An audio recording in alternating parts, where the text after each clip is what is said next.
හිත හොඳ මිනිස්සු අපේ ජනතාව අපේ අසරණ වෙච්ච ජනතාවට අපේම ජනතාව මේ වෙලාවේදී උදව් කරමින් සිටිනවා වගේම විදේශ ආධාරත් මේ වෙලාවේදී ලැබෙනවා. ඉතින් අපේ ජනතාවට විශ්වාසවන්ත තැනකට තමයි සල්ලි මුදල් යොදන්න ඕනි. ඒ වගේ තමයි හොර මගටි කරන හොර ජරාවක මේ අවස්ථාවේදී ප්‍රයෝජන ගන්න කපටියෝ ඉන්න පුළුවන්. ඒ නිසා හරි පරිස්සමෙන් තමන්ගේ උදව් කිරීම සහ තමන්ගේ ඒ දේවල් ලබා දෙන්න ඒ විශ්වාසනීය තැනකට පමණක් සොයා බලලා.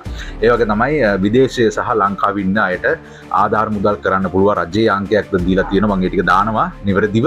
ඉතින් හොර කුබාඩි හොර තැන් වලට රැවටෙන්නේ නැතුව විශ්වාසනීය තැන් වලට තමන්ගේ ආධාර තමන් කරන්නේ භක්තිය තමන් කරන්නේ ආදරණීය අපේ ජනතාව වෙනුවෙන් කරන දේ.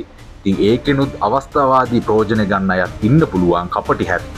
ඒ වගේ තමයි හරියට බලලා දාන්න කියලා ගොඩාක් ආදරයෙන් සීලුම ශ්‍රී ලාංකික ජනතාව වගේම අපිට විදේශයනුත් මුදල් ලැබලා තියෙන සියලුම දෙනාගෙන් ඉල්ලා සිටිනවා. සියලු දෙනාටම ස්තුතියි මේ මොහොතේදී අපේ රටේ අපේ ජනතාව වෙනුවෙන් පෙනී සිටින්න සහ මේ වෙලාවේදී අප කැප වෙන සියලුම දෙනාට ජය වෙන්න ඕනි ශ්‍රී ලංකාවේ අපි සියලුම ජනතාවට.